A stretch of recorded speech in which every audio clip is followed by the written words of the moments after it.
let's go ahead and go ahead. What's going on, everybody? We got the podcast number 2 episode, Javits and Auto. Once again, we don't have a real name for it. It's just our names for the name. Going on, folks. Today we're going to discuss some Zeku. You know, he's been out for not even a full week yet, but I know you've been going in on the lab with him. I've been messing around with him. First, I want to say I really like his design. His design, I think, is excellent. Just everything about it, the way he looks in young and old stance, the costumes, it just looks great. I like that costume I see you've been using for all your videos, the white suit. It's like a lab coat. Yeah, it's fresh. Got a little. I was actually hoping that it was a black suit with. I was looking for a more classic look. I really like black and white for like costumes or whatever. Right. I don't even like picking colors or anything, and if I do, I want it to be as boring and plain as possible. So I like black and white. But it turns out it's the inverse of what I thought it would be. So like I'll just go with the lab coat idea. We're just gonna say it's a lab coat. Nah, you know what I was totally... thinking? He looks like a fancy pianist. You know what I mean? Like a. Oh, really? He's got like the penguin, the backwards, you know what I'm talking about? On the, I forget what it's called, the tailcoat? Yeah, exactly. But yeah, I agree with the aesthetic, the aesthetic appreciation for this character. The whenever he does a move, he has like a, he does like, he goes into some ninja bushin whatever, you know what I'm saying? Yeah. There's like some special actions. It's really cool.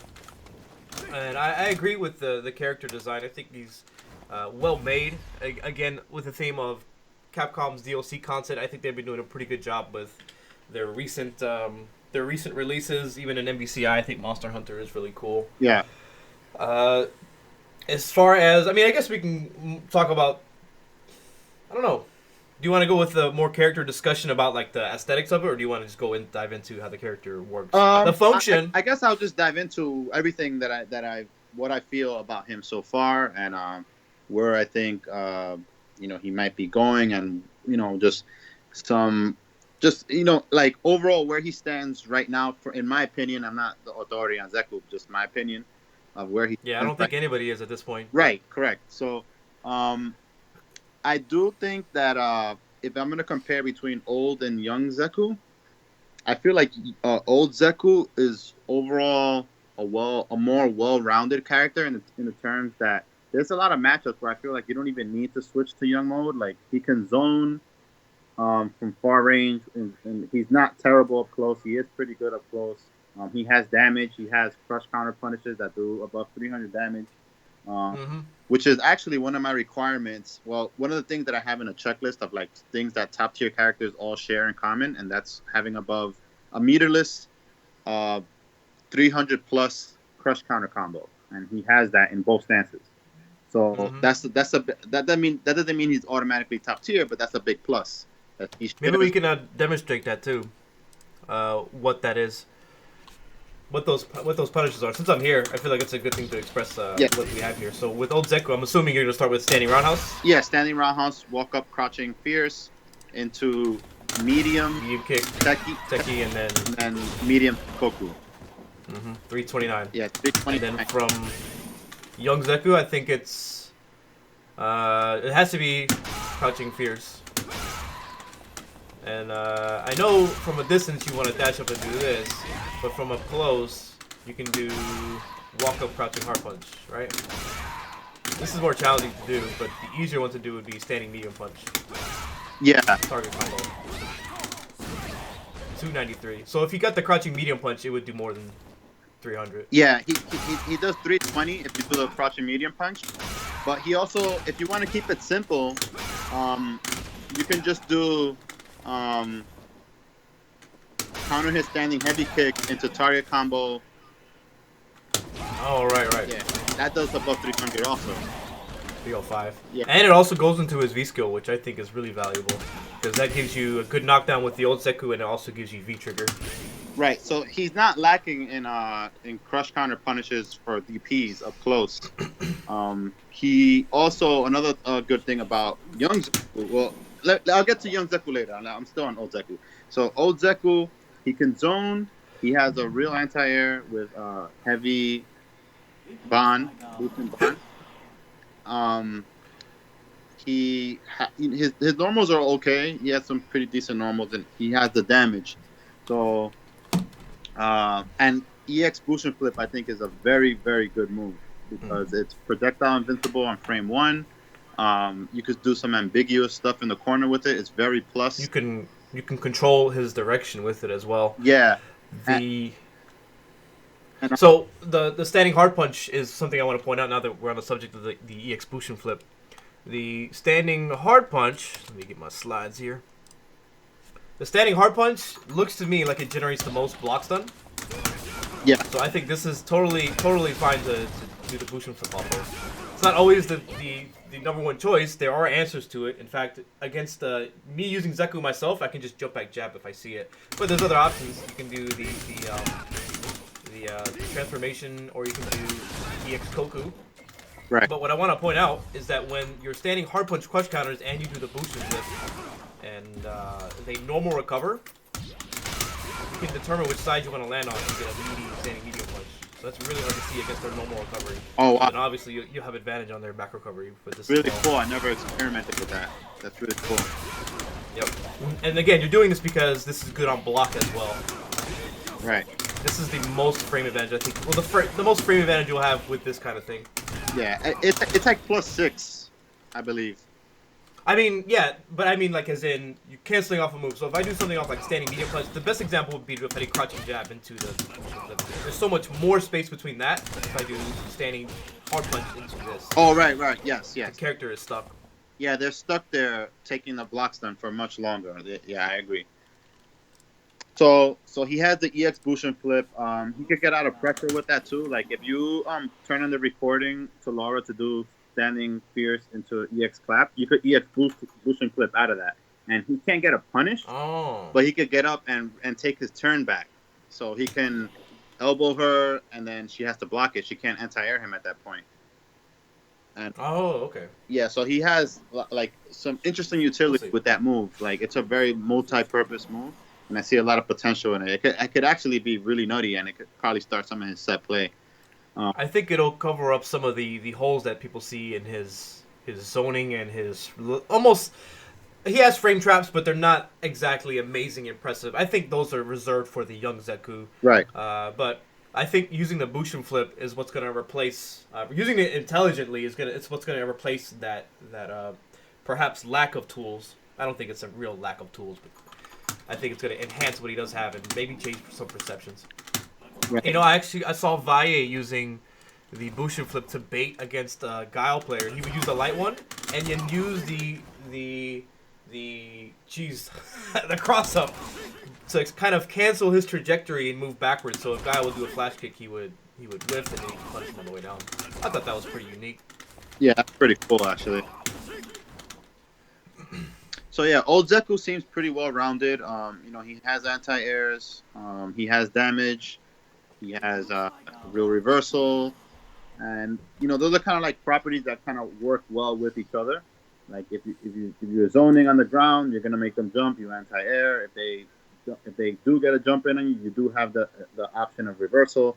So either you know that's kind of like the basic like fireball and DP kind of zoning. It really is.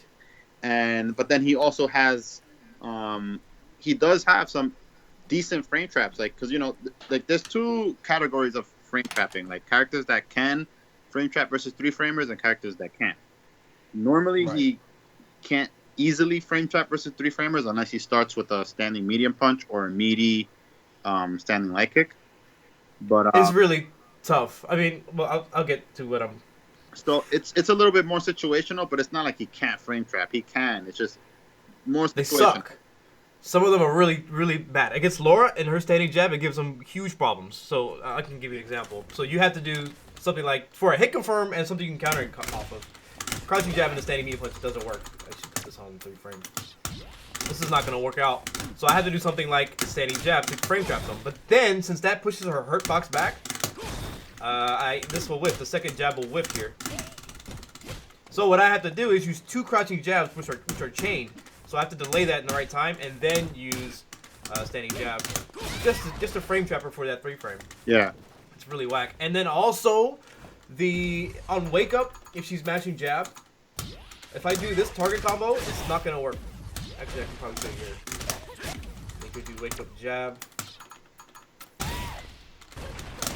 this will whiff against her standing. If she matches standing jab, I can't use standing medium punch. So that makes my standing medium kick useless if she's matching standing jab. I had to confirm off of the standing medium punch. I had to do this particular medium. Just a question though, can he do counter hit standing medium kick into standing heavy punch? Because that normally works on counter hit. I don't know if you're in range to do it. That's a good. Oh, that's a really good point. Yeah. Well, I think standing heavy punch does have more range. It does, but it might. Yeah. Still won't. Sometimes there's an issue with the first active. It does work. That's really good because then I can cancel off of standing hard punch. Yeah, that's really good. So no standing medium punch, so you need a counter hit for the standing medium kick, and then you can convert into standing hard punch. That makes a lot of sense. Right. I mean, it's kind of whack that you have to approach her in a different way than everybody else, but I do like that. Yeah. That is a good solution. So, to my point, he does have options that can deal with 3 frames, but it's just a little bit tougher versus some characters. Now, a little bit, and one unique thing about old Zeku also that I want to point out is that his V trigger has a unique property that he can only do in old stance, but that he cannot do in young stance. I don't know if you know about this, but if you activate V trigger, and then if you cancel a normal into like the V trigger, and then you press any one of his medium or heavy punches, he can cancel those into special moves. In young stance, he can't do that. Say it again? So... Oh, the heavy you can cancel off of. Yeah, and even the crouching medium punch, which is normally not a cancelable norm, it becomes cancelable. I did not know that. Now, can you chain into that and then cancel it? No, it has to be the raw. Yeah, it has to be raw. That's really weird. That seems like an accident. I thought it was an accident too, honestly. So, but it's there. But it's there, and you could probably find a use for it. Maybe with the crouching medium punch, since this has good range and decent startup, well, it's not really good. You can whiff punish from far away. Then maybe, I mean, if that's the case, you can probably just cancel into something else. So if something like standing hard punch whiffs from the max range of this, then it's not really pointless. Okay, so yeah, I think I would just do that anyways. I would just do this into the knockdown. I think so. Yeah, as far as that, I don't know if that's going to be the use for it. I think the use, if I had to think of a use for it, is if you needed to build a little bit more meter to cancel into super, that might because you can do like, let's say button into V trigger, then crouching fierce into medium techie into medium koku. So you do like crouching medium kick, V trigger into crouching fierce, then medium techie, and builds a little meter. Oh well, the target combo itself builds good meter too. Yeah. But maybe you can use it to go into EX Koku, and that'll give you plus on block if you're not sure if it's hitting or not. But I still don't see that much value in that because the ender for this is safe on block too. Yeah. And if you're assuming if you don't know block or hit, so you're going into something that's automatically like frame advantage, then you're using a bar for that. I'm not sure. I really don't know an amazing use for it just yet. Yeah. That's really cool. It's there. Just letting you know it's there. So it's a difference I noticed. Huh. That's cool. So next up, all right. So young Zeku now. So young Zeku seems like his game plan is more to be like up close. He has more frame traps. He has a 3-frame button. He has a 5-frame standing medium punch, a 6-frame crouching medium punch with more range. Easily confirm into the target combo when you're up close for that crouching medium punch. Yeah. I think that's really good. And he has like one of the higher damage combos from crouching medium in the game. It's not the highest. Somebody pointed out to me that Cammy has a high combo, but he's definitely got to be like in the top 3 at least for damage from a raw crouching medium punch. Yeah, that's really good. Yeah, he gets like 257 or something, and I think Cammy gets like 262. It's a very small difference, but the damage is definitely there for young Zeku. Starts getting the frame going. Look at 257. And he has some interesting tools that I think haven't really been explored too much yet, like the wall dive. I mean, Yeah, the yeah. dive kick and jumping off the wall. Um, and I don't know how good these are really gonna be. I think there's a cap, like a ceiling of, because I mean it's not exactly like Vega's wall dive. It maybe there's ways you can kind of play with the angle so you can make it like difficult for your opponent to know whether it's a cross up or not. yeah, But I feel like it's too slow, it's too obvious, and he doesn't have enough. He doesn't have enough other tools to make you consider otherwise what he might be doing. yeah. But did you know But that if you press a punch, it changes his jump from his distance from the wall? you can get a full screen standing hard kick, almost. Yeah, almost full Here. screen. I think only jump light kick will reach in that range. So black kick. Yeah, like a very late jump light. Oh yeah. Yeah, that's the I was able to find. But So yeah, I definitely agree with the sentiment that young Zeku is like more frame trap oriented. He has better A confirms, but I feel like this character is more geared towards when you have V trigger available, and that's when he becomes really dangerous. I feel like the old Zeku is the more of a control paced. He's got the anti-air. He's got zoning tools, which some of them are debatable with if they're valuable or not. He has decent frame traps, and he's got the boost and flip, so he does have some mix-up potential just in mid-range, some zoning, some different mobility. But young Zeku, it seems to me like you have to set him up with old Zeku first, and then have the right knockdown. And then, when you have V-Trigger with him, you can activate it and have many different options with the crouching medium punch, with the standing light punch, target combos, with the slide into activation, I think will be really good. That seems to be about plus 5, 6, maybe 7. I think there's a lot of potential for this character. nice. And so yeah, he has some really like young Zeku has some really cool like conversions from up close from some of his combos. Like he can choose to end combos in palm. He can do some combos with slide. Like and he I think he's a little bit more of the advanced one of the two, because you gotta Really? only because like you gotta know like certain micro walk combos to be really optimal with him. I'll give you an example of like a little adjustment that somebody who's really going in with young Zeku would know. Like for example, if you walk up with young Zeku and do like low short, low jab into elbow. I mean not elbow. Hosanto? Horizontal. You can slide from that instead of just palm. If you I guess a juggle? yeah, you can run slide. Oh, okay. Yeah. If you do it from too close, it won't work. But I see it. yeah, but see, like that's like a little optimization on that low confirm, and that it leads to a better knockdown than the palm also. So like little like minute adjustments that he has, like a lot of these little things like, oh, if you get this counter hit from this button, you can walk up and get a target combo. These little like advanced things that specifically apply to young Zeku. And whereas old Zeku doesn't seem to have as many situations where he has to make like minute adjustments like that. He's kind of more straightforward. So you mean more complex in like an execution sense or optimization of combos? Yes. I can see that. I I feel like they're about equal, but I try to see this character as a whole, and what I think Zeku is complicated, but not like because he has the different discrepancies between the characters. right. And But I definitely see your point. and one of the things like that I found also interesting is that his standing fierce in young stance, you can target combo from that, and it's actually only -8. So a lot of characters have a tough time punishing that if you space it out from max range. And but what the cool thing about it though, is that if he hits from max range, he always gets a combo.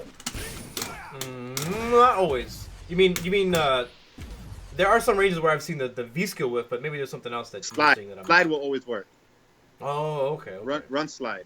So I always go into the V skill, but yeah, so you can always get running slide. So I think okay. Yeah, I like it. So it's pretty cool because like you could kind of create some baits. Like, let's say if you set them to sweep on block, and you happen to mess, you could punish them for trying to punish you if you use it from max range. So I thought that was pretty interesting. This is also hit confirmable. There's a very long buffer window on this. It's like unexpectedly long. And there's also another little gimmick that I was working on with standing fierce. So standing fierce is a cancelable normal, while crouching fierce is not. And Right. What makes that useful is that, so let's say you can do standing fierce into EX1. I think that's like -2. It is. So they're going to be likely to mash jab. But then if you do standing fierce into EX palm versus a 3-frame character from a distance, it'll crumple. Oh, that's nice. Yeah, do it from a little further out, and you get a trade, and you get to dash up crouching medium punch. Will they be standing? Yeah, well, it doesn't matter if they're standing or crouching. It's just. Oh yeah. I mean, like as in the crumple. They won't be juggled. When you do it. They'll. You could dash up crouching medium punch. You could get the. Crouching medium punch? Yeah. Yeah, I think it has to be really tight though. If I'm too far away, I won't be able to link. Maybe not versus Laura, but versus other characters that I tested, it's working. So the easiest thing to do would be the target combo, but the optimal thing would be the crouching medium punch. Yeah. But maybe not against Laura standing medium punch. Yeah. That's really cool. Because I know off of that standing hard punch, you are -2, but you're also +2 on the hit and +4 on counter hit. Right. So if there's counter hits, you can actually convert off of it with the target combo. Right. And that's a pretty good knockdown as well. So there's some interesting utility with some of his moves, but like I said, it just seems more like very specific. Like you got to know a little bit more about young Zeku. I feel it's a little bit more work to really optimize and get the most out of young Zeku than it is to try to like just pick up and play old Zeku. And it makes me wonder if that's why they make you start in old Zeku mode, because he's a little simpler, a little bit more straightforward, and then like young Zeku's a little bit more advanced maybe. I think it's because young Zeku's neutral is inferior to old Zeku's. I think it's required to play with old Zeku first. I think old Zeku is fundamental Street Fighter, or at least like the baseline attempt at what that is in this game. Yeah. And then young Zeku is the classic Street Fighter 5. You got V trigger, you do a normal, you activate, you fish for crush counters, you do counter he confirms, you got setups that cover both knockdowns, that kind of thing. And old Zeku is like zoning. So I pointed out some of the differences between old and young, and now the similarities that I see between the two stances is that both stances have access to damage up close, like above average damage. Like it's actually pretty good damage for like one. It's surprising how much old can do compared to, like, you would think young Zeku was reserved for the mix up in damage, but old Zeku can dish it out and he has functional offense. Yeah. More than functional. Yeah, old Zeku actually does more damage than young Zeku. He has more potential damage from his crush counter combos, especially in the corner. With meter though, right? I'm assuming you mean like to use the EX techie? Yes. Because he can do in the corner, he can do crush counter standing roundhouse into crouching fierce medium techie, and then 2 EX techies into V. Mm-hmm. That does like 430 or something. So yeah, he has like all this damage potential in both stances, and that's really good.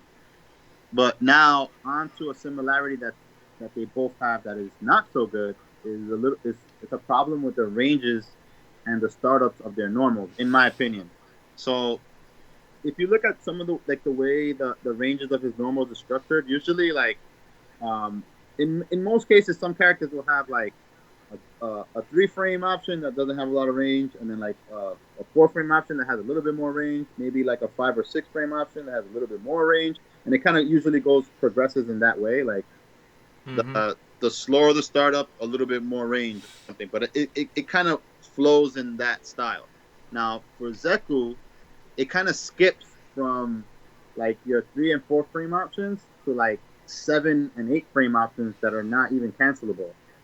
So yeah, I noticed you pointed out with Laura how Laura has is considered to not have great footsies as a character, but she has tools that Zeku doesn't in some of the mid ranges. Right. So then it puts him in a situation where, let's say he were to get a whiff punish at that specific range, like slightly outside of his standing medium punch range, he can't convert that into damage unless he has like V trigger, or in some cases, like Yeah. sometimes he can, um, you know, use like crouching medium punch and young stance into EX horizontal. But even then, like even his crouching medium punch doesn't have Mm-hmm. great range. So Yep. Yep. I feel like It's really hard to use this. I feel like he has this range problem where like once he gets pushed out, he can't bait you for whiffing and then get damage from that. Yeah, I see what you're saying, and I see some solutions, but I also see the problems as well. Because I see standing roundhouse as a really good poking tool. That's where that range is, but it's really slow. Yeah. And that crouching medium punch is something that the range is not very good. Startup is not very good. The reward is decent if you get crouching medium punch. If you're fishing for it and you get the EX shoulder here, that's a good V skill. That's a good knockdown. But the other thing that I think that maybe from their point of view in developing this is that his light kick Koku, right? Light kick Koku covers that range and it's pretty good as a poke. This probably has more range than most people's mid-range normals, but it's really slow and people can jump on it. So it's really hard to fairly say that this is good enough to cover that range. It doesn't really do a whole lot. I'm getting 84 damage off of a counter hit. That's really nothing compared to like a lower standing roundhouse crush counter, you know, and then elbow. Yeah. So this right here I think is the most important thing, is the standing roundhouse, because that has the most range off of the crush counter buttons. But it's also slow, and if people jump at you while you're hitting standing roundhouse, they can potentially punish you. But you do get a dashing combo off of this. If you activate V-trigger from here, you get dash up crouching hard punch, which I think is really good. But yeah, he does have quite a few problems in that range, so I definitely agree on that front. The standing medium punch, it can. I've seen like Chun-Li's Far Fierce, you could potentially hit that and then buffer into EX Koku. That's okay. And this knockdown is decent. You can actually get 2 dashes off their normal recovery. You can be like +2, I think. So yeah, I definitely agree on that front. It's like a weird range where it's difficult for him to be strong. Yeah. And one more thing is this hard kick Koku is more than 17 frames, and that's where I personally can react to things. I can start doing things on reaction.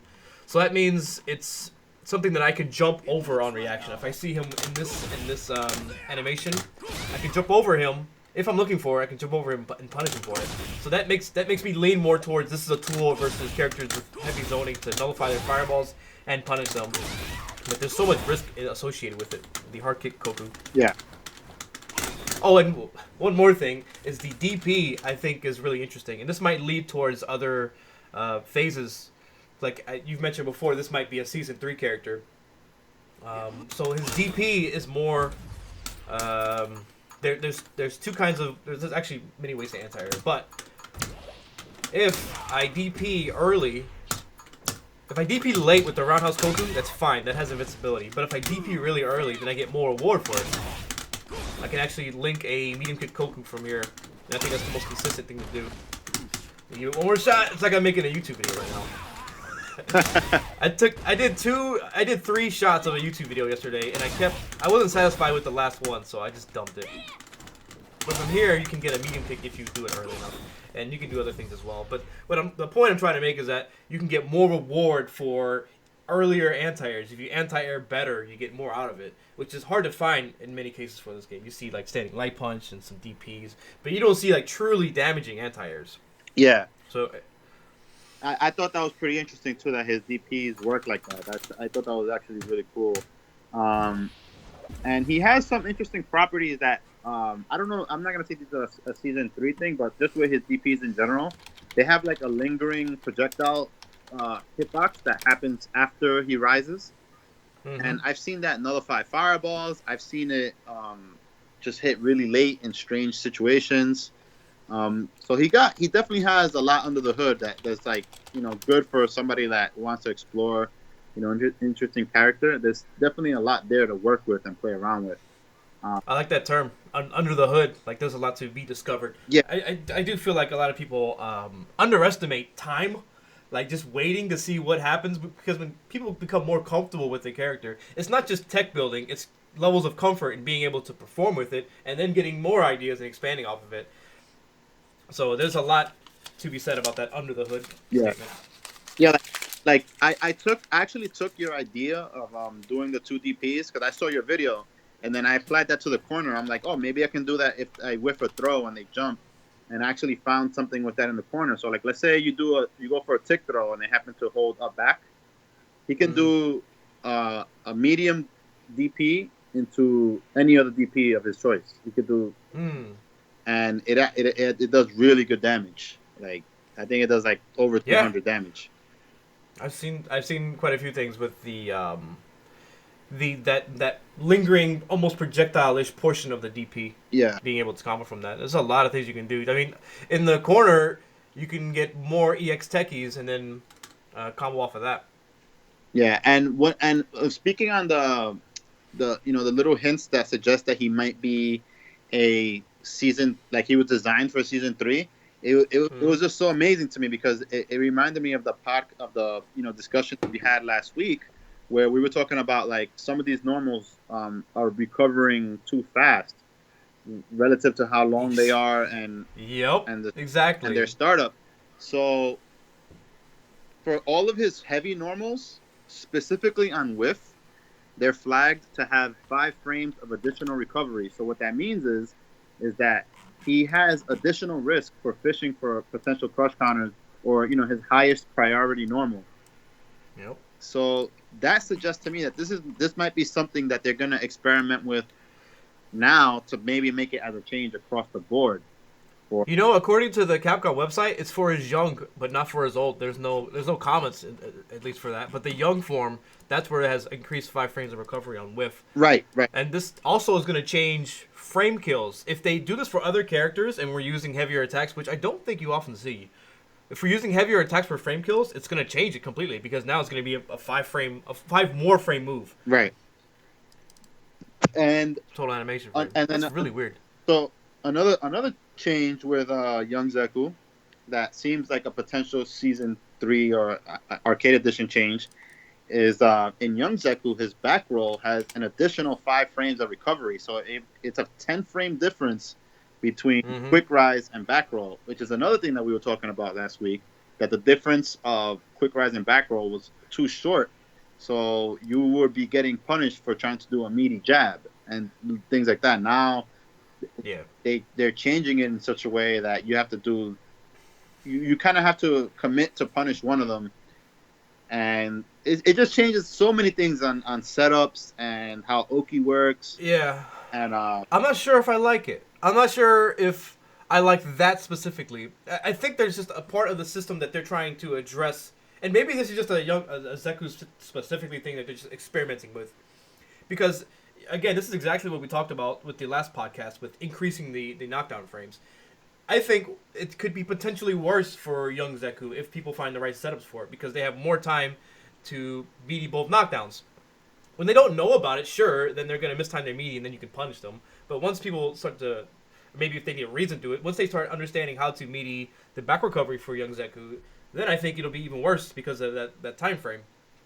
But I do like the direction of changing the knockdowns because as of right now, it feels so. The word that always gets thrown out there is volatile yeah, because of the input buffering, because of the 5 frame difference, because of how challenging it is to see both knockdowns if possible. I think some knockdowns you can't tell the difference, and I don't just mean like a Buki, like visually you can't tell the difference. I think you don't have enough time to to react to both. I think even with 3 frame normals, with good active frames, even 4 frame normals, right there is like where it's kind of in the middle of where you can and can't react to it. right, But if you're using a heavy attack to react to both knockdowns, I think it's way too slow. I don't think you can actually react to both, and that's still some testing I need to do on my part. right. But I don't think you can actually do it. But if they're trying to adjust that system to where it's more of a balanced approach, it doesn't feel so much like you're just fighting against somebody mashing haphazardly or intentionally. If they're making an attempt to make that a little bit more controlled, and maybe the risk reward is different, maybe the damage values are different, then I'm all for it. If that back recovery, that just 5 frame difference or 5 more frame difference on young Zeku, if that's any indication that they're trying to solve this quote unquote problem, then I'm all for it. I like the change for that. Yeah, same way. I can't say if it's good or bad, but I do like that it seems like they're looking into it, and it's kind of a clue that like, hey guys, we're looking at these knockdown situations and seeing how it will play out if the knockdown time was different. Maybe we can do it live. Maybe we can try to find a setup where for against young Zeku that we can cover both knockdowns. Because I think it's easily possible. No, for sure. Yeah, I think so too. It probably just do like a jab for the first knockdown, and then do like even another jab or even a medium with another. You could do Zeku versus Zeku. Do like a meaty jab for quick rise, and then standing medium punch for back roll in the corner. It should cover both. I think if anything, you might be able to just react to both now. That would be a really good. This would be a really good test to see if you can actually do this. And I don't want to spend too much time looking for this, but we'll see what we can do. So we're gonna change young Zeku. I think this is really cool to do like live lab work. Yeah. So we're gonna change him to young Zeku. I wish there was a way to just default him to young Zeku to just even experiment with this. Yeah. So, what's a good knockdown I could use? And we're gonna have him wake up jab as well. Let me go ahead and program that. I hope this applies for young Zeku too. I don't like how it changes back to old. What? It changed back again? I've never actually went this far into like testing this. So we'll just do that, and then we'll see if he's actually waking up with the third frame. Yeah, he will. It's just a lot of work. Oh no. It's just because it's a recording. So let me. Oh, okay. See. Okay, so we're in business. So normal recovery. So what's a knockdown where I use standing jab? So I think the medium kick Koku from the normal recovery. This is decent for the crouching jab here. This will actually that will counter hit them for normal recovery. So let's see what happens with back recovery. I'm definitely able to block it, and I can mediate. But that's a chain. Okay, so I can do this where I normally can't do this to other characters. I can do my crouching jab twice. Yeah. And that'll hit both knockdowns. So that's a really easy example, like on the fly. Yeah. There's probably more optimized things you can do. That you could find a light attack that recovers quickly, and then a fast attack to do after that. But then again, this might not be that bad. I think this is pretty decent. Yeah, I like that you didn't get punished for going for your initial meaty jab though. I mean, there are very small cases where you can do this. Specifically, if you have a 6 recovery, anything. If you hit on the last active frame of that 6 recovery normal, then versus their normal recovery, then on their back recovery, then you can block. You can block a reversal 3 frame. And then if you have a 7 frame recovery normal and you hit on the last active frame, you can block that against their back recovery. And so on and so forth. And I guess for Shi, there's some things too. But it's so rarely the case that you can deal with one and not the other. And even in this case, you're hitting one and just being safe against another one. Yeah. So yeah, I mean, I think that's pretty good, the knockdown here. Do you have meaty jab setups with young Zeku? Because I want to see if you're able to do whip meaty cross jab into standing medium punch, because his standing medium punch is 5 frames. 5 frames. So you might be able to do it with the priority system working in your favor. Well, I think we can do the map too. It might take me a while to figure it out in my head. But if we do a normal recovery of 6 frames and then we're -2 against their back recovery, that means at best we can be +3 because now we've increased it by 5. Yeah. So we can be +3 against their back recovery at the very best. We do that very specific setup. +3. So that means we can do like a variance of 2. We can be +1 or 2 at that same way. So then we can do the recovery at the first or second active frame if it's 3 active frames. Yeah. So I think this thing works totally fine. So crouching jab for young Zeku, according to the website, has 2 active frames and 8 frames of recovery. So yeah, I think if you do this on the last active frame, you will be +1 or 2 against their back recovery. So if you get a meaty crouching jab, you'll be +1 or 2. It has to hit on the last active frame. So you need something that can also link it to standing medium punch. If we have a meaty setup where we can do crouching medium punch here, I think it'll work against their normal recovery. What's the recovery of the standing jab? I think his standing jab might have better recovery. And it has 9. It has more. Oh, okay. The standing light kick has the least amount of recovery. And also, standing light kick, we're not on the subject at all. But I think standing light kick might be one of the better buttons to use on their wake up. If you haven't really, like, say you don't have a frame kill for their no recovery. Yeah. I would use standing light kick to melee them because it has 4 active frames. Yeah. It can link into the, without counter hit, it can link into crouching jab into the medium punch horizontal, or excuse me, light punch horizontal. Not against Laura if she's mashing crouching jab. I think it'll work against Ibuki if she's mashing crouching jab. But I think this is also good because if it counter hits, then you can link into standing medium punch, and off standing medium punch you get the target combo, and then bada bing bada boom. Right. Setups. So yeah, the knockdown for the back recovery, I think it's a good experiment. I'm not sure if it's going to be successful, but I like that they are tinkering with the knockdown frames. Yeah, so overall, I think very interesting character. There's a lot to play around with. Great damage, both stances. Some interesting tools. A little bit better in the neutral and the old stance. Not so great in the neutral and the young stance, but very strong up close in the young stance. I think players that are going to use him have to be very mindful of that. And I would say his only weakness that I can see currently is that range issue.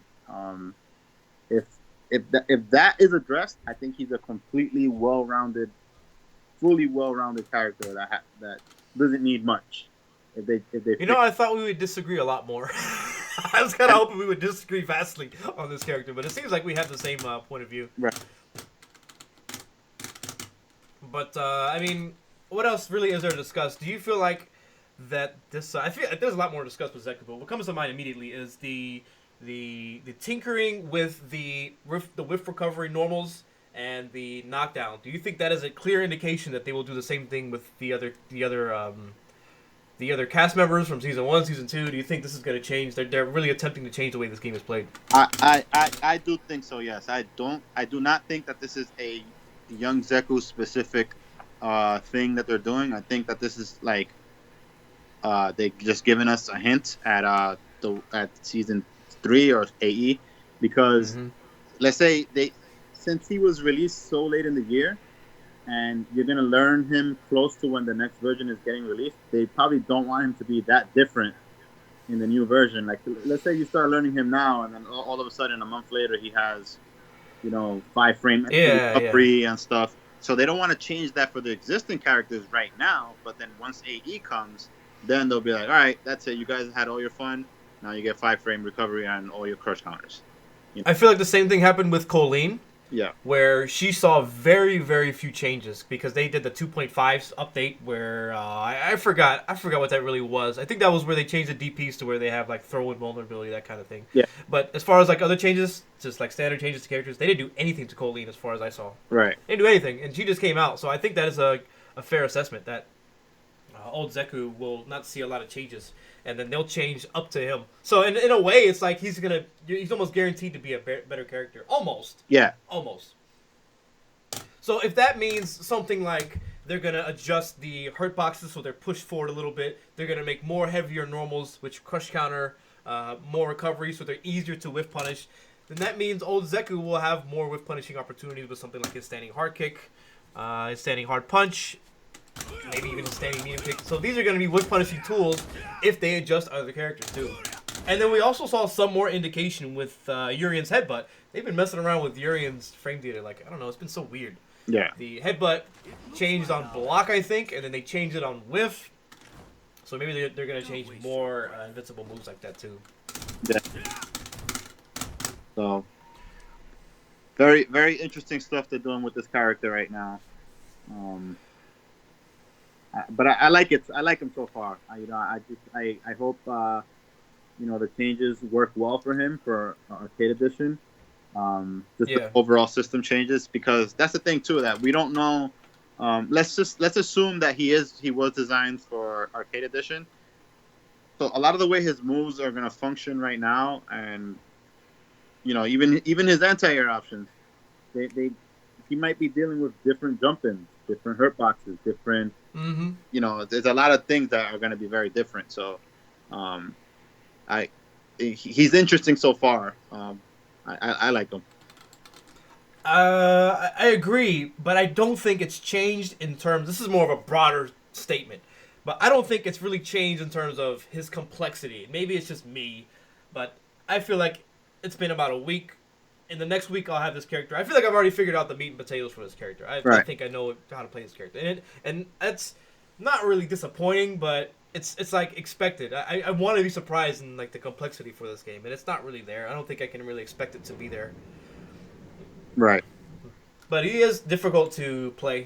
I will say that he's not somebody you can pick up and start playing. And most characters are like that. I feel in this game, but I do feel like there is there's a growing phase. Like there's a lot of growing pains with every new character that I play. The first couple times that I play them in like a casual or ranked match, I'm like, why am I doing this? I don't like playing this game. This is really stupid. Yeah. And then about a week later, when I get all the moving parts and I understand how to use everything, then I'm like, okay, this character can work. I can see what's going on here. And then once more time passes, I start to see how everything is good, what's not good. I can start to assess risk reward in the moment, and I'm not really trying to program myself to do things. I'm flowing with the character is a way to put it. I'm able to flow in a way that's I'm actually playing Street Fighter Five.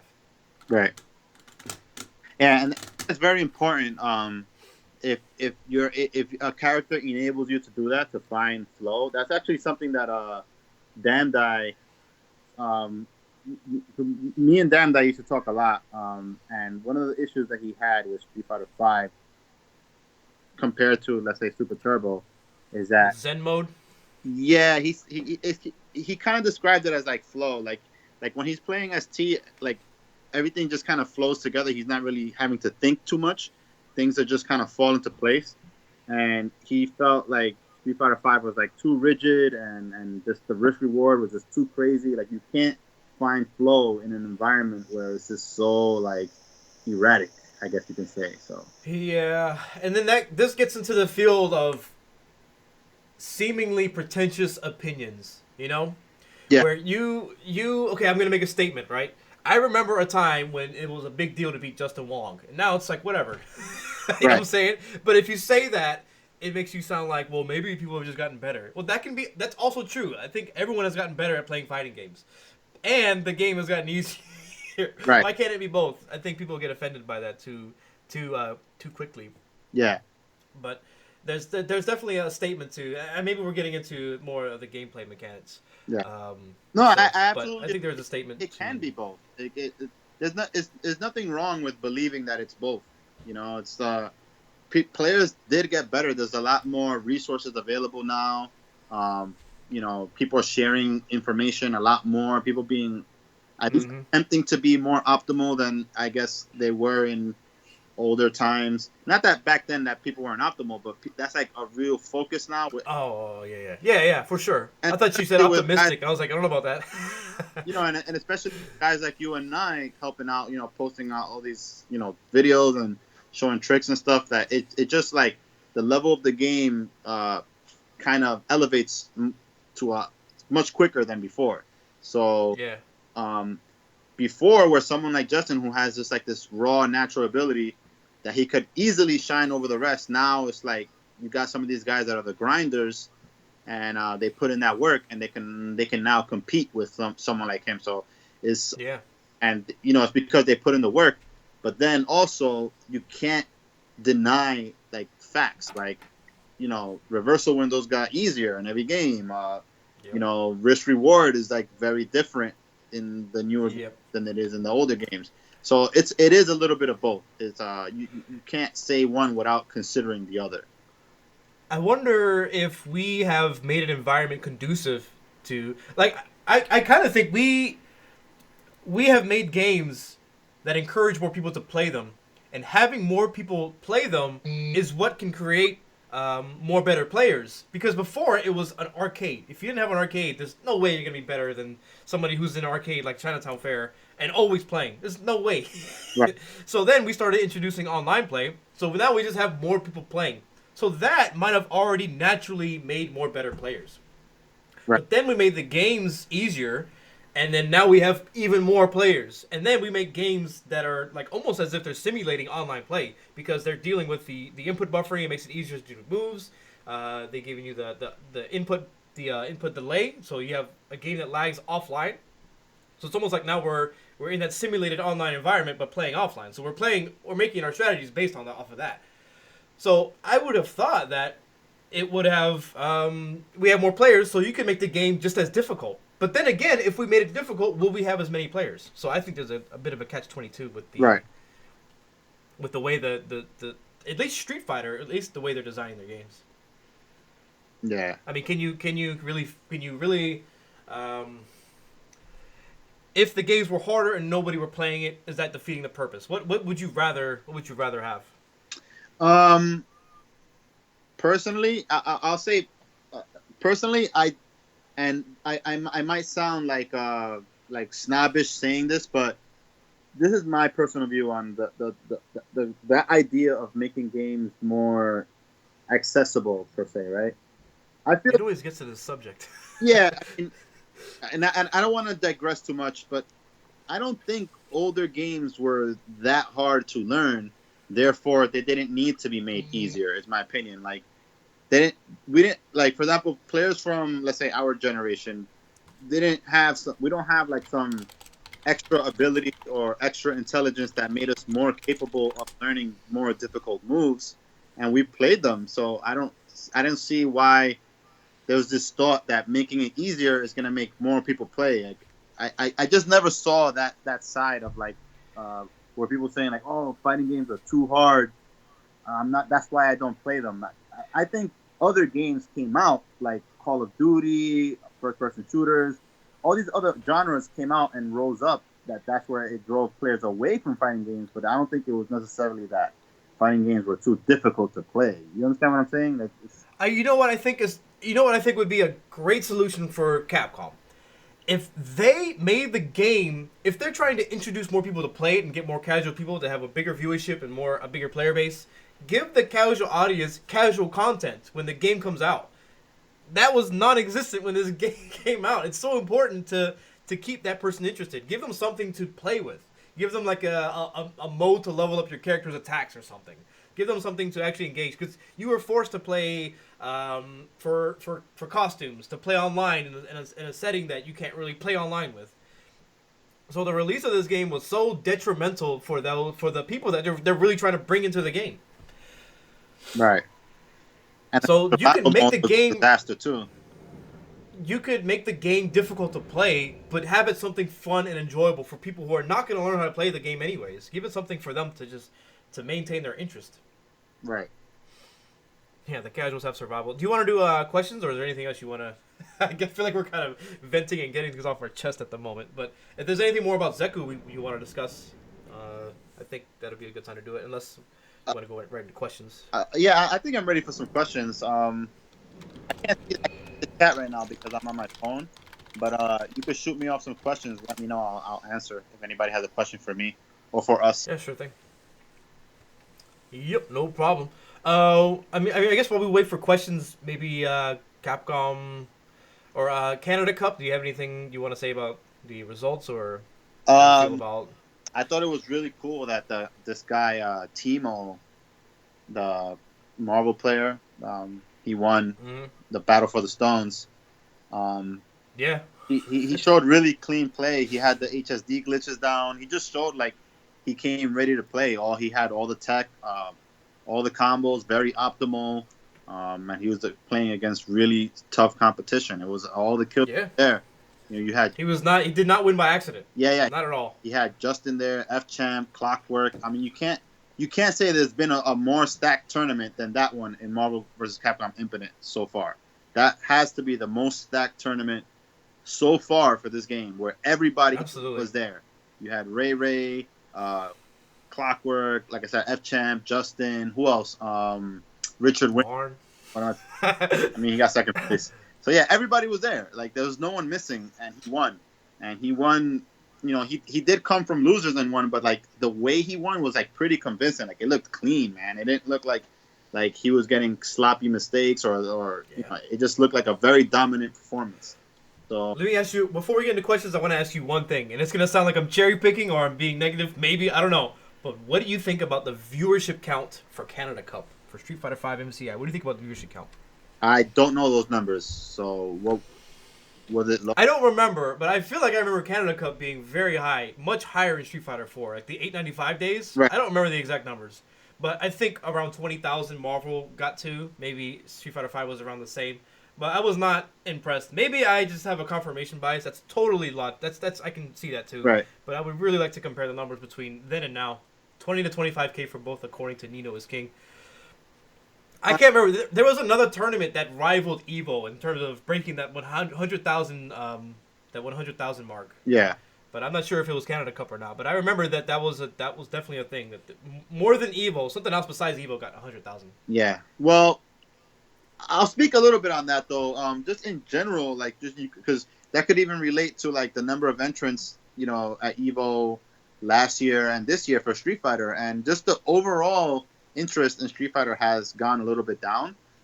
It's still, I guess, the biggest game. Capcom is still, kind of like running the show in terms of viewership for FGC. People do watch the other games like Injustice, Mortal Kombat, but I think Capcom is still the one. And the fact that that's going down, it's probably because there hasn't been a lot of like the game hasn't been updated significantly. It's just like the interest is not there. So maybe with the arcade edition that might go back up. But it's possibly. I don't know, man. I genuinely hope so. I mean, I want good things to happen for this game. Yeah. But I'm gonna speak for me. When I watch Street Fighter 5, I get distracted really easily. I'll just put it like that. Right. Like it'll be very high level play, and I forget that I'm watching it. I lose interest very fast. Yeah. Yeah. So on to questions. I can see that. So Clock Up asks, do you think Zeku has the tools to fight top tiers? It's obviously very early to call that. But short answer, I think Zeku currently, the way it stands in this version, does not seem strong enough to contend with the top tiers right now. But I don't think he's a bad character. It's just that they have a more complete tool set, I guess you can say. Yeah, how many errors, how many tries do you have to do compared to theirs? Because I think in terms of answering that question, do you think he has the tools to fight them? Absolutely. I think he has everything that he needs. Invincible DP, he's got good set play. But can they do it better? It's always the question. Can Laura or Balrog just activate V-Trigger and crush you for it? And I think that's more of a problem for those characters themselves, not so much Zeku. Right. Maybe when they tone down some of the damage or some of the options in the game, then maybe he'll have the tools without changing Zeku at all. But I think he has the tools to fight top tiers, but he might not be a top tier character. Right. That's a good way to say it. Yeah. To your point, to add to your saying, it might be more of a case of those characters being too strong right now rather than him being too weak. Because he does have a variety of options, but it's just that the options that are there do not seem currently strong enough to contend with their options consistently. I do like after his throw, you get a crush counter. I do like that. Off of the old Zeku, the hard punch, and then off of that hard punch, we can do things like the EX Koku or the EX Bushin flip. I think that's really good. Yeah. Or you can go into young Zeku. I think that's one thing that I made a YouTube video last night about. I'm not really satisfied with it. I'm going to do it again. But just to get into this briefly, I think this is so important to know how to do. My green screen is all jacked up because of the sun. But when that standing hard punch crush counters with young old Zeku, and you transform into the young Zeku, this knockdown I think is absolutely critical to understand what to do here. And I think this is one of those knockdowns where you have enough time to see if they normal or back recovery and react with the fast normal such as the crouching jab or standing light kick. I think this is so important to recognize because this is also good on block. And it's a good way to get into young Zeku and have knockdown advantage at the same time. I'm going to go ahead and break down the YouTube videos. It's the standing hard punch crush counter here to get into young Zeku. It's the crush counter here off into the hard kick techie. This has advantage. This has better advantage than normal. And then just the V-skill itself. And then going into the slide and then activating V-trigger. I think those are three, so far what I've seen with Zeku, those are the three ways to get into the young Zeku in like a optimal way to set him up for success. Nice. But yeah, I think he absolutely has the tools. But time will tell if he has equally as dangerous options as the other top tiers, and that's really what it's all about at the moment. It's how well can you steamroll? How well can you cascade into beating your opponent? So Shot Gundam 09009 asks, who's your favorite character? Who's your favorite new character to Street Fighter Five? Well, as far as me, I like Colleen the most. It would be like somewhere between Colleen, Abigail, and Zeku right now. Who are my favorite new characters? I know that's like almost half of them, and I like Takuma too. But I like. For his question, does he mean just season 2 or is new characters of Street Fighter Five as a series in general? Because I'll say like Laura. I did like Laura myself too when she first came out. I like Laura and Zeku a lot. I was excited for Ed when just even before he was announced as a character, just the concept of him being like a young Bison clone and all that. I was really excited for it, but then after I used him, and I felt a little bit, honestly, after about a month and a half of using him, a little disappointed at how he kind of like shaped up to be. It's really underwhelming. The level of like, you have to be so sure about the combos that you're doing, whereas other characters, they don't have to. It's not the same thing. Yeah. You have to know if you're at the right range, so you can do this combo or this combo that doesn't have a good knockdown. It's like, to me, that was a clear indication that he's a defensive character, and that's not really his strong point, anyways. Right. But to have to sort it out in the moment it's a really, man. To see Dominion whiff that super, man, I felt the same way I did. Man, just give it to him. Yeah. It's really upsetting. So yeah, I would agree, and it's funny that you mentioned Laura and Zeku together, because I almost see young Zeku as the same way I saw Laura after a few months, where once somebody knows the set play mechanics with young Zeku, it's going to be really annoying to deal with. It's going to be like set play. Doesn't matter how good you are, if they know like the right things to do with young Zeku, it's going to be really annoying, his V trigger, to deal with. You heard it here first, guys. Young Zeku, the new Laura. No, I'm saying that's not the right. He doesn't have a command grab or trigger to this. I'm saying in the set play. Anyways, so Great Loudmouth, longtime subscriber, asks, is Punk losing steam? Do you want to take this one? I don't think so. I think he's been playing. I'm not gonna make excuses for him, but I think he has definitely been playing a lot more Marvel the past 5 to 6 weeks. And it shows, when your focus is directed at another game, is your performance in the game that you're known for is going to suffer at least a little bit. And it's not like he's losing free. He's still clearly an extremely strong player.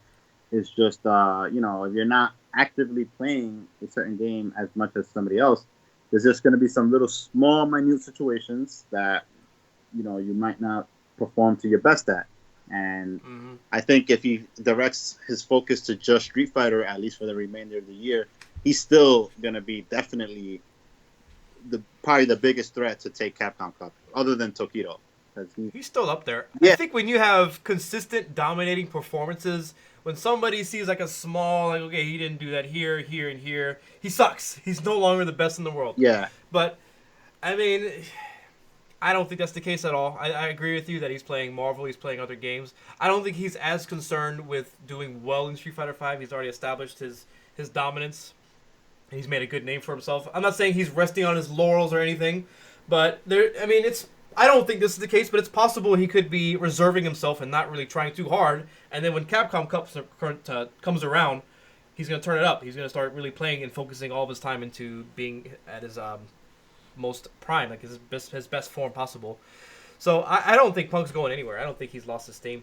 Yeah, I think he's here to stay. I think he just, once he focuses more on Street Fighter for Capcom Cup, he's going to be right back in top form. I wouldn't look at these last 2 or 3 performances as any indication of his actual skill and performance. Okay, so Gray Hoshi asks, do you think that one-frame links are going to make a comeback in Arcade Edition? Also, do you think we will get something similar to FADCs but with V-Gauge? Well, to answer that, the last question, Technically, Zeku has something similar to that with the V trigger mechanic. That's literally a dashing off of a normal. That's very similar to FADC's, except for he doesn't have like a DP he can do after. You're not DPing in an FADC, but you're still doing almost exactly the same thing off of a normal. I said that like William Shatner. Very similar mechanic to FADC. Yeah. But the one frame links coming back to AE, I don't think. I don't think so either, and I almost don't mind it. I don't mind the accessibility of being able to do combos. I think that's a good thought process, but I don't know. I just want more complicated things. It's again, it goes into that field of pretentiousness, because it seems like I want to be able to do things that other people can't do because I played the game longer. But that's not really the sentiment there. It's more about how can I do things that are clutch, that are difficult to do, that are good for viewership? Can they be appreciated? So maybe in a way it is to that effect. But I don't think to that effect they're gonna change it. Yeah, I remember there was. I don't know if it was Daigo or Sako, but there was a top player that suggested that I want to say it was Sako that they can keep the current linking system, but that if you time the button to be like on the correct frame, like where it would have been a true one frame link, you get like additional damage or additional like bonus for properly timing the button rather than just using the 3-frame input buffer. And I know that he mentioned something like that, and like a visual representation of that would make it more hype. Like, oh, look at this guy, he's able to hit. Yeah. There was like a red spark every time you hit a 1-frame link or a 1-frame timed button. Then like if he's hitting every single button is a red spark, and it'll be like, oh man, this guy always does the best execution. Like something that will set that it still allows the accessibility for the beginners, but then also rewards the more skilled players. I'm open to a system like that. I don't think they'll implement a system like that. But I just think we need more ideas. We need more ideas like that to come out and make things for at least Capcom to consider, because I do feel like they are listening, and yeah, because just as I mentioned before, the game, watching it, it's hard to find many moments where you're like, that was amazing, that was impressive. They certainly are there, they exist, but they're far and few in between than what they used to be. When you saw Sako play Street Fighter 4, you were going to saw things that were impressive, and it was like you were glued to watching him do combos. But now it's like, nobody, it's hard to be special in this game now, honestly. Right. It's hard to be special. Let's see what else we got. What does Ed need to become a better character? Consistency in his combos, I think. I think it's fine to have varying ranges where you have to confirm things differently, but I don't know, man. Yeah, I just think some like little, just improve some ranges and like cycle upper, maybe make it go a little further. Some little minor things like that. He doesn't need too much, in my opinion. But he might be able to remain the same, and then you nerf characters whose offense are absurd, and then then all of a sudden defensive characters like Ed and Fong and Guile, they become ridiculous. Yeah. So it really just takes some tweaking on the whole cast and not just Ed. And Great Loudmouth asks Abigail, and I'm assuming this is when we were talking about favorite characters. Abigail is like Hugo a little bit for me in this game, and I love playing Hugo on Third Strike. So Demented asks, we got a few more questions, and then we can close it out. My voice is starting to do some weird things. Do you guys think in the AE version the matchups will change drastically in terms of new V skills and such? And how do I play Zeku in neutral because I'm having a tough time with him? So those are totally separate questions. We'll just go with do you think matchups will change drastically with new V skills? I think the potential is there for the matchups to change. If you have like a character that was lacking, let's say, a particular tool, like for example, currently Vega's V trigger is not really that scary. It doesn't lead to anything crazy. It doesn't do a lot of damage. So let's say suddenly they give him a V trigger that solves that issue. All of a sudden you have Vega as a potentially damaging character. So I think yes, the potential is there, but it depends on how how far they go with these new V triggers and how different, Yeah. what kind of This. utility it provides for the characters. Because it's not even necessarily damage. It could even be just like, um, the potential damage. Because when you think of some of the V skills, let's say someone even like Dalsim, his just an initial hit, but versus some characters, that flame carpet just racks up so much Yep. damage that it ends up being a very damaging V trigger, even though it doesn't do all the damage in one shot. So if they introduce more V triggers like that work in unique ways, that kind of stack damage or provide some new utility, then yes, some matchups can definitely change a lot. I'm really curious what they're gonna do because that V trigger mechanic is the centerpiece, in my opinion, the centerpiece of this whole game.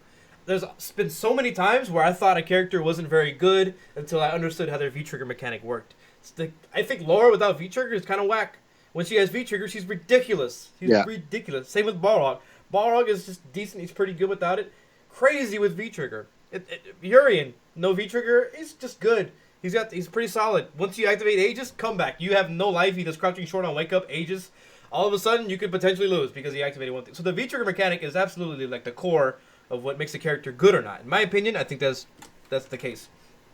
Yeah. So yeah, adding variables to that V trigger can totally change how the character plays one way or the other. And I think it's going to be a big determining factor depending on what matchup you play. You might have a weak matchup, but then if you have a good V trigger mechanic, then you can change everything. Exactly. But I wonder if they're going to do a good job of balancing it and being, creative at the same time. I was thinking in my head, like, what would they give Vega a V trigger for? I was like, okay, maybe they'll give him his hard punch dive kick. But then that's kind of the same thing as the Rose, isn't it? Yeah. As in terms of like whiff punishing something. So it's going to be really interesting, I think, to see what they all do. And how do I play old Zeku in neutral? Got dogs barking? How do I play old Zeku in neutral? I'll let I you would take say that. I know you've been playing more actual matches. Don't waste your breath. yeah, my green screen is kind of jacked up, but it's hard to say because his normals aren't that. He doesn't have a lot of like extended mid-range normals, so I think the standing roundhouse is a very important tool to use. The light kick Koku from outside that range is good.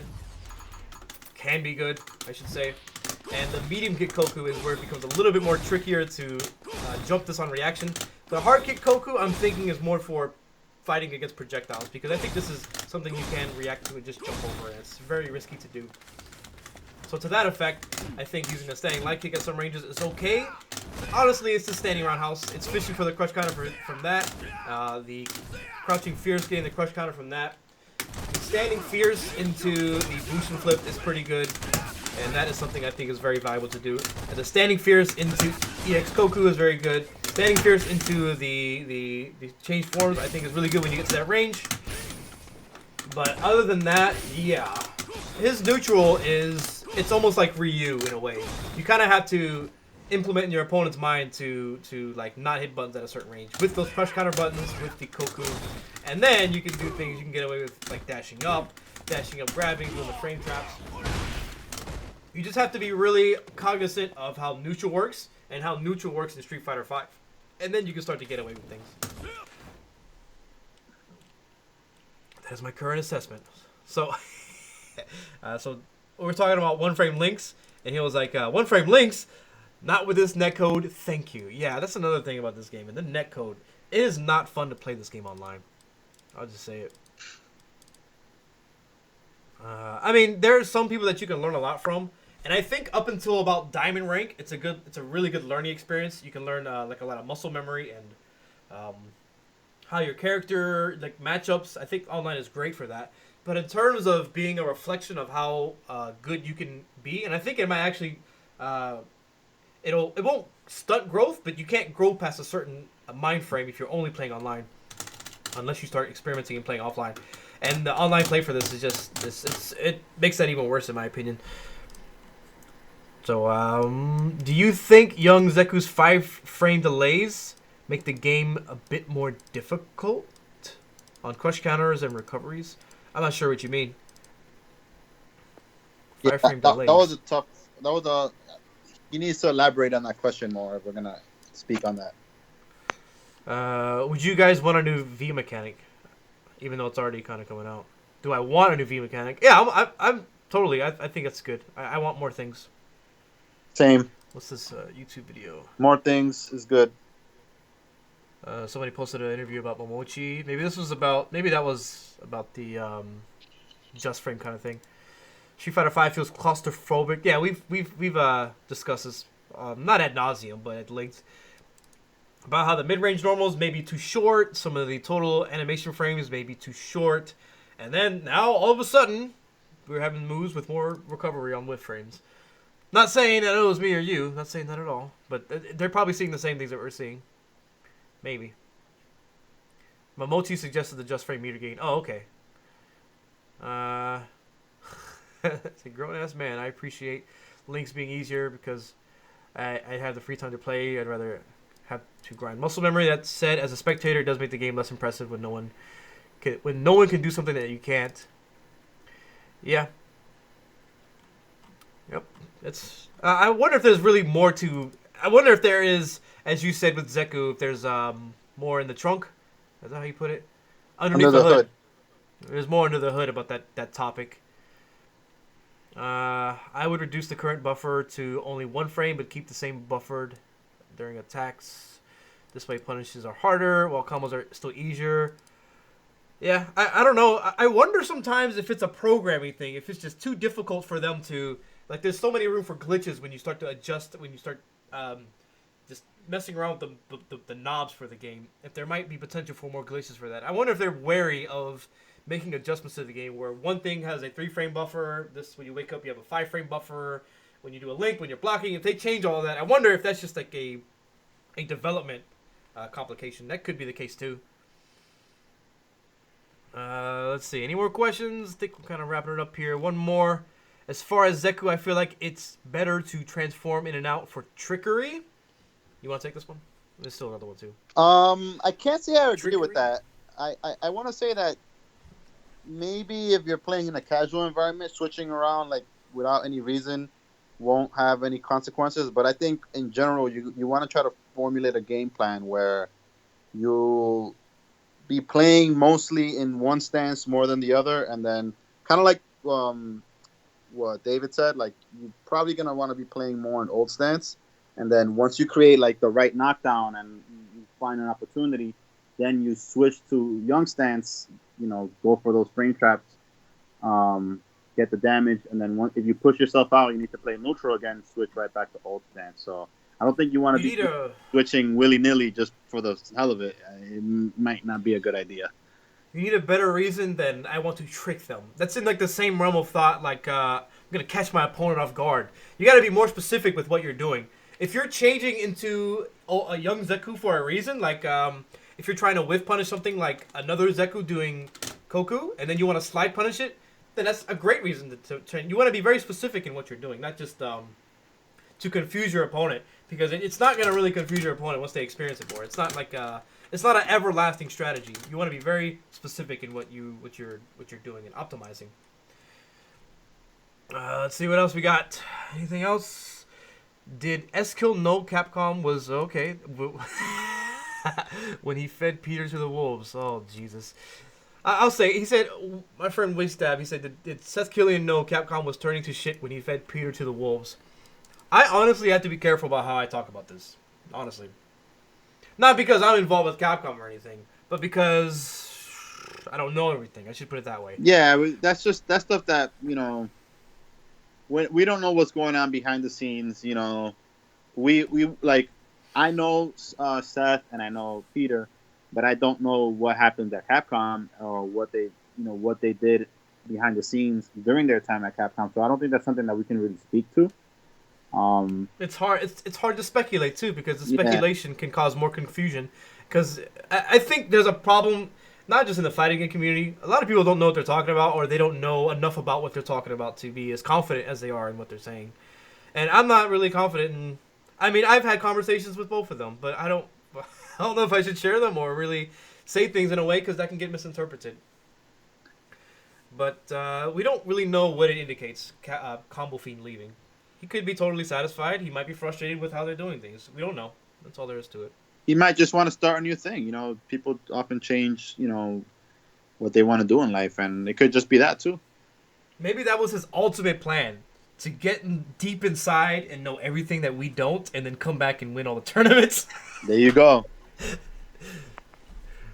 All right. Anything else? Anything else? It helps if you at AutoMattock for this kind of Q&A thing. So it helps me see the question. What, in your opinion, is Street Fighter V missing versus the other Street Fighter games that makes older Street Fighter more enjoyable? You want to take that? I don't really. I feel like we've discussed that quite a bit. What is missing? I'll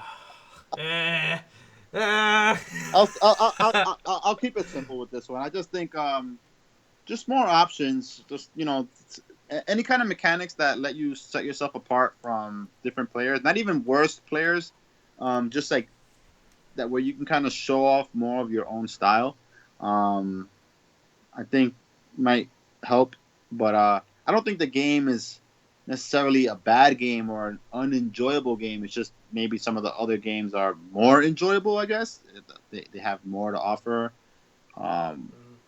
That's a tough one, because it's very opinion. It depends on what you want out of a fighting game, and it becomes also a question of, if you don't like or enjoy those things in Street Fighter, there are other great games out there also, like Guilty Gear, King of Fighters, Justice is, It is really strange how those communities don't have as much steam as we have.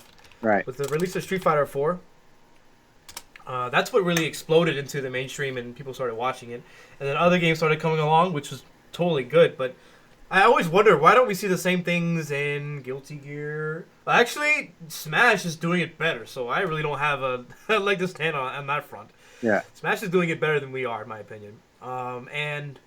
But like a game like Tekken, for example, they're doing really well, but are they doing as good as Street Fighter V? And in my opinion, Tekken 7 is a better fighting game than Street Fighter V. But, I mean, why don't they have the same market? I think they have better sales than we do, too. So why don't they have the same viewership?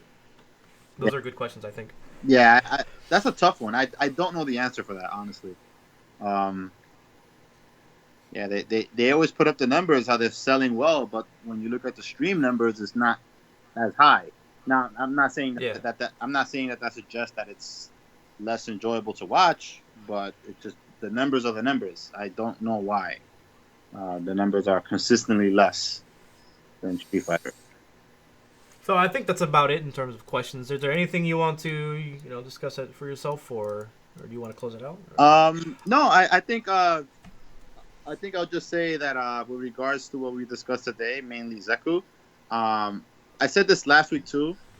Even though some people may see some things that are very strong or very weak about him, I think it's not a character that should be judged in this version.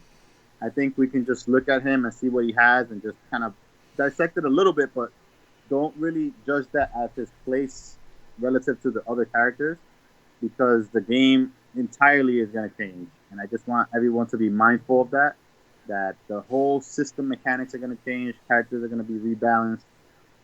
So the way that Zeku has to deal with some of the stuff right now is going to be very different in just 2 months from now. Yeah, I agree. I totally agree. And I want a special thank you to everybody in the chat. The over 100 people for a podcast. For me, I think it's fantastic. It's really, really good to see that people are interested in this kind of dialogue and trying to really discover what is there. And I think that's really the attempt. The goal here is to help make things better. Yeah. More understanding, more information, more attempt at logically discussing things and being reasonable. Yeah, and so yeah, thank you to everybody tuning in and being involved. Too, and I have one more thing I want to say. Being that we don't have a name for our little show,